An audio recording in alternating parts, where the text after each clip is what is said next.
ఉదయం 6 గంటలు. సూర్యుడు ఇంకా పూర్తిగా ఉదయించలేదు. ఇంట్లో ఎప్పుడు ఉండే పాత్రల శబ్దం లేదు. కిచెన్లో కాఫీ వాసన లేదు. పిల్లల అల్లరి కూడా లేదు. ఆ ఇంట్లో ఒక విచిత్రమైన నిశ్శబ్దం ఉంది. రాము నిద్ర లేచాడు. పక్కన చూశాడు. లక్ష్మి అక్కడ లేదు. సాధారణంగా ఈ సమయానికి ఆమె కిచెన్లో ఉండేది. రాము మెల్లగా మంచం నుంచి లేచాడు. హాల్లోకి వచ్చాడు. సోఫా మీద లక్ష్మి కూర్చుంది. ఆమె కిటికీ బయటకి చూస్తోంది. ఏ ఆలోచనలో ఉందో తెలీదు. రాము కొద్దిసేపు నిశ్శబ్దంగా అక్కడే నిలబడ్డాడు. లక్ష్మి చెప్పిన ఆ ఒక్క మాట అతని చెవుల్లో మళ్ళీ మళ్ళీ తిరుగుతోంది. ఈ రోజు నుంచి నేను ఇంటి పని చెయ్యను అని చెప్పింది. అతనికి కోపం కూడా వచ్చింది. ఆశ్చర్యం కూడా వచ్చింది. ఎందుకంటే ఇంతకాలం లక్ష్మి ఎప్పుడూ ఇలా మాట్లాడలేదు. ఆమె ఎప్పుడు తన బాధలను మాటల్లో చెప్పలేదు. కేవలం నిశ్శబ్దంగా అన్నీ భరించింది. రాము ఒక్కసారిగా గట్టిగా అన్నాడు, ఇంట్లో పని చేయకపోతే ఈ ఇల్లు ఎలా నడుస్తుంది అని. ఇంట్లో కూర్చొని తిని పడుకోవడం తప్ప ఇంకేం చేస్తున్నావు నువ్వు అని అరుస్తాడు. ఆ మాట వినగానే లక్ష్మి కళ్ళలో ఒక్కసారిగా నీళ్లు చేరాయి. కానీ ఆమె ఏడవలేదు. ఎందుకంటే ఆ మాటలు ఆమెకి కొత్తవి కావు. ఇలాంటి మాటలు ఆమె ఎన్నో సంవత్సరాలుగా వింటూనే ఉంది. ఆమె మెల్లగా రాముని చూసింది. ఆ చూపులో కోపం లేదు. ఆ చూపులో బాధ మాత్రమే ఉంది. ఇంతకాలం తన మనసులో దాచుకున్న బాధ. రాము అని ఆమె నెమ్మదిగా మొదలుపెట్టింది.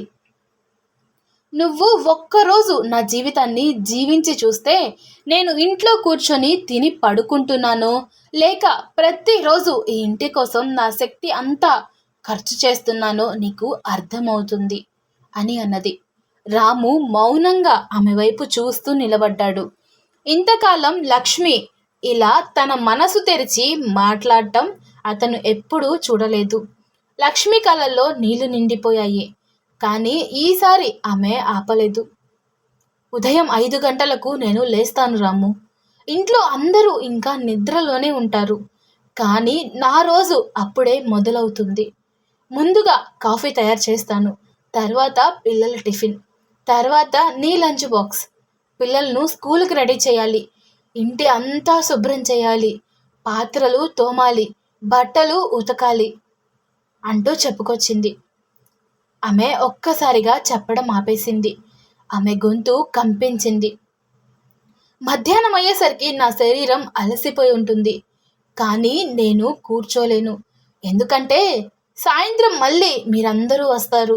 మళ్ళీ కాఫీ, మళ్ళీ భోజనం, మళ్ళీ పాత్రలు, మళ్ళీ రేపటి కోసం సిద్ధం. ఆమె మెల్లగా రాముని చూసింది. ఇన్ని సంవత్సరాలు నేను ఈ పని చేస్తున్నాను రాము అని చెప్పింది. ఒక్కరోజైనా నువ్వు నన్ను అడిగావా, లక్ష్మి నువ్వు అలసిపోయావా అని? రాము ఒక్కసారిగా నిశ్శబ్దంగా మారిపోయాడు. ఎందుకంటే ఆ ప్రశ్నకు అతని దగ్గర సమాధానం లేదు. లక్ష్మి మెల్లగా చివరి మాట చెప్పింది. నువ్వు ఎప్పుడు అడిగేది ఒక్కటే రాము, టిఫిన్ ఎక్కడా, కాఫీ ఎక్కడా, భోజనం ఎక్కడా అంటూ ఉంటావు. ఎప్పుడైనా ఒక్కసారి అడిగావా, లక్ష్మి ఒక్కదానివే అలసిపోతున్నావు అని అనకుండా ఇంకా ఇంట్లో కూర్చొని తిని పడుకుంటున్నావు అని అంటున్నారు. ఒక్కసారి కూడా నా కష్టాన్ని అర్థం చేసుకోకపోగా ఇంకా ఏం చేశావు అంటూ మాటలతో నేను చేసిన కష్టాన్ని క్షణంలో విలువ లేకుండా చేసేస్తారు అంటూ ఆమె కళ్ళ నుంచి కన్నీళ్లు జారాయి. కానీ ఒక్కసారి కూడా మీరు నన్ను అడగలేదు, లక్ష్మి ఎలా ఉంది అని. ఆ ఇంట్లో మళ్ళీ నిశ్శబ్దం ఏర్పడింది. ఆ నిశ్శబ్దం ఈసారి చాలా భారంగా ఉంది. రాము అక్కడే నిలబడి ఉన్నాడు. ఇంతకాలం తనతోనే ఉన్న మనిషి తాను అసలు ఎప్పుడూ అర్థం చేసుకోలేదని ఆ క్షణంలో అతనికి మొదటిసారి తెలిసింది. ఆ మాటలు చెప్పిన తర్వాత లక్ష్మి నిశ్శబ్దంగా లేచి కిటికీ దగ్గరికి వెళ్ళింది. బయట ఆకాశాన్ని చూస్తూ నిలబడి ఉంది. ఆమె కళ్ళల్లో నిండిన కన్నీళ్లు ఒక్కొక్కటిగా మెల్లగా కిందకి జారుతున్నాయి. రాము మాత్రం అక్కడే నిలబడి ఉన్నాడు. అతని చేతులు వణుకుతున్నాయి. ఎందుకంటే ఇంతకాలం తనతోనే ఉన్న తన భార్య మనసు గురించి అతనికి అసలు ఏమీ తెలియదని అతను మొదటిసారి గ్రహించాడు. కొద్దిసేపు తర్వాత అతను కోపంతోనే అన్నాడు, సరే లక్ష్మి, నువ్వు ఇంటి పని ఏమీ చేయొద్దు. ఇంటి పని అంతా కష్టమేమీ కాదు, నేనే చేస్తాను. అప్పుడు నీకు తెలుస్తుంది ఇది ఎంత చిన్న పని అనేది అని అన్నాడు. ఆ మాటలు చెప్పి రాము సోఫా మీద కూర్చున్నాడు. కానీ లక్ష్మి ఒక్క మాట కూడా మాట్లాడలేదు. ఆ రోజు ఉదయం ఆ ఇంట్లో ఎవ్వరూ టిఫిన్ తినలేదు. పిల్లలు కూడా స్కూల్కి ఆకలితోనే వెళ్ళారు. రాము ఆఫీస్కి వెళ్ళిపోయాడు. కానీ ఆ రోజు మొత్తం అతని మనసు పని మీద లేదు. లక్ష్మి చెప్పిన ప్రతి మాట అతని చెవుల్లో మళ్ళీ మళ్ళీ వినిపిస్తోంది. ఒక్కసారి అయినా అడిగావా లక్ష్మి ఎలా ఉంది అని? ఆ మాట అతని చెవుల్లో మారుమ్రోగుతూనే ఉంది. ఆ రాత్రి ఇంటికి వచ్చినప్పుడు కూడా అదే నిశ్శబ్దం. లక్ష్మి టీవీ ముందు నిశ్శబ్దంగా కూర్చుంది. ఇంట్లో భోజనం కూడా తయారు కాలేదు. రాము కోపంగా అన్నాడు, సరే ఇక నుంచి నేను చేస్తాను అన్నాను కదా, రేపటి నుంచి చూస్తాను. మరుసటి రోజు ఉదయం అయింది. అలారం మోగింది. సాధారణంగా ఆ సమయానికి లక్ష్మి లేస్తుంది. కానీ ఈరోజు ఆమె లేవలేదు. రాము కళ్ళు తెరిచాడు. గడియారం చూశాడు. ఉదయం 5:30 అతను ఒక్కసారిగా లేచాడు. సరే ఈరోజు నేను అన్నీ చేస్తాను అని తనలోనే అనుకున్నాడు. అతను కిచెన్లోకి వెళ్ళాడు. మొదట కాఫీ చేయాలని అనుకున్నాడు. కానీ కాఫీ పొడి ఎక్కడుందో తెలీదు. పాలు ఎక్కడ పెట్టారో తెలియలేదు. చివరికి చాలాసేపు వెతికి కనుగొన్నాడు. గ్యాస్ ఆన్ చేశాడు. పాలు పెట్టాడు. కానీ ఫోన్ చూస్తూ ఉండగా పాలు ఒక్కసారిగా పొంగిపోయి స్టవ్ మీద పడిపోయాయి. కిచెన్ మొత్తం చెదిరిపోయింది. రాము ఒక్కసారిగా గబగబా గ్యాస్ ఆఫ్ చేశాడు. అప్పుడు అతనికి మొదటిసారి ఒక విషయం అర్థమైంది. ఇంటి పని అంత ఈజీ కాదు అని. అతను మళ్ళీ కాఫీ చేయడానికి ప్రయత్నించాడు. చివరికి కాఫీ తయారైంది. కానీ అది తాగడానికి కూడా రుచి లేకుండా ఉంది. పిల్లలు లేచారు. నాన్న టిఫిన్ ఏమిటి అని అడిగారు. రాము కంగారు పడ్డాడు. టిఫిన్? అతనికి ఏం చేయాలో తెలియలేదు. యూట్యూబ్ ఓపెన్ చేసి సింపుల్ టిఫిన్ ఎలా చేయాలి అని చూశాడు. దోశ చేయాలని అనుకున్నాడు. పిండిని తీసుకున్నాడు. ప్యాన్ మీద పోశాడు. కానీ అది దోశ కాకుండా ఒక విచిత్రమైన ఆకారంలోకి మారిపోయింది. పిల్లలు చూస్తూ నవ్వుతున్నారు. నాన్న ఇది దోశ కాదు అని. ఆ మాట వినగానే రాముకి సిగ్గేసింది. అతను మళ్ళీ ప్రయత్నించాడు. ఇలా చేస్తూ చేస్తూ 1 గంట గడిచిపోయింది. అప్పుడే అతనికి గుర్తొచ్చింది, లక్ష్మి ఇవన్నీ ప్రతిరోజు చేస్తోంది అని. అది కూడా ఒక్క ఫిర్యాదు లేకుండా. రాము మెల్లగా హాల్లోకి వచ్చాడు. లక్ష్మి ఇంకా నిశ్శబ్దంగా కూర్చుంది.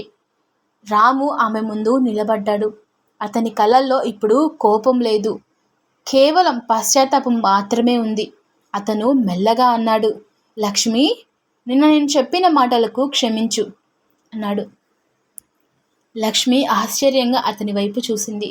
రాము కళ్ళల్లో నీళ్లు మెరిశాయి. ఈరోజు ఉదయం కేవలం 2 గంటలు మాత్రమే నేను ఇంటి పని చేయడానికి ప్రయత్నించాను. కానీ నాకు ఎంత కష్టం అనిపించిందో తెలుసా అంటూ అతని గొంతు కంపించింది. కానీ నువ్వు ఇన్ని సంవత్సరాలు ప్రతిరోజు ఇదే పని చేస్తూ ఉన్నావు అన్నాడు. రాము మెల్లగా ఆమె చేతిని పట్టుకున్నాడు. నిజం చెప్పాలి లక్ష్మి, ఇంతకాలం నేను నిన్ను భార్యగా మాత్రమే చూశాను. కానీ ఈరోజు మొదటిసారి నువ్వు ఈ ఇంటి అసలు బలం అని నాకు అర్థమైంది. ఆ మాటతో లక్ష్మి కళ్ళల్లో కన్నీళ్ళొచ్చాయి. కానీ ఈసారి ఆ కన్నీళ్లు బాధ వల్ల కాదు, తన కష్టం చివరకు ఎవరో గుర్తించిన ఆనందం వల్ల. రాము మాటలు విన్న తర్వాత లక్ష్మి కొద్దిసేపు ఏమీ మాట్లాడలేదు. ఆమె కళ్ళల్లో నిండిన నీళ్లు మెల్లగా కిందకి జారాయి. కానీ ఆ కన్నీళ్ళల్లో బాధ కూడా ఉంది, ఆనందం కూడా ఉంది. ఎందుకంటే ఎన్నో సంవత్సరాల తర్వాత ఎవరైనా తన కష్టాన్ని నిజంగా గుర్తించిన మొదటి క్షణం అది. లక్ష్మి మెల్లగా రాముని చూసి అడిగింది, రాము, నీకు ఇప్పుడు అర్థమైంది కదా ఇంటి పని ఎంత కష్టమో? రాము నిశ్శబ్దంగా తల ఊపాడు. అవును లక్ష్మి, ఈరోజు నాకు ఒక విషయం తెలిసింది అంటూ అతను కాసేపు ఆగాడు. ఇంటి పని అనేది కేవలం పాత్రలు తోమడం కాదు, ఇది ఒక ఇంటిని నిలబెట్టే బాధ్యత. ఆ మాటలు విన్న లక్ష్మి కళ్ళల్లో మళ్ళీ నీళ్లు నిండాయి. కొద్దిసేపటి తర్వాత రాము మెల్లగా అన్నాడు, లక్ష్మి, ఇంతకాలం నేను ఒక పెద్ద తప్పు చేశాను. నేనెప్పుడు డబ్బు సంపాదించడం పెద్ద పని అనుకున్నాను. కానీ ఈరోజు నాకు అర్థమైంది, ఇంటి కోసం నువ్వు చేస్తున్న పని కూడా అంతే గొప్పది అని. ఆ రోజు సాయంత్రం పిల్లలు స్కూల్ నుంచి ఇంటికి వచ్చారు. వాళ్ళు ఆశ్చర్యంగా ఒక విషయం చూశారు. కిచెన్లో లక్ష్మి ఒంటరిగా లేదు. రాము కూడా అక్కడే ఉన్నాడు. అతను కూరగాయలు కట్ చేస్తున్నాడు. పిల్లలు నవ్వుతూ అడిగారు, నాన్న నువ్వు కిచెన్లో ఏం చేస్తున్నావు అంటూ. రాము నవ్వుతూ అన్నాడు, ఇది కూడా నా ఇల్లు కదా, కాబట్టి ఈ ఇంటి పనిలో నా బాధ్యత కూడా ఉంటుంది అని అన్నాడు. లక్ష్మి అతని వైపు చూసింది. ఆమె కళ్ళల్లో చిన్న నవ్వు కనిపించింది. అది చాలా సంవత్సరాల తర్వాత వచ్చిన నిజమైన నవ్వు. ఆ రోజు నుంచి ఆ ఇంట్లో ఒక పెద్ద మార్పు వచ్చింది. ఇప్పుడు అక్కడ ఎవరికి పని చెయ్యరు. అందరూ కలిసి జీవిస్తారు.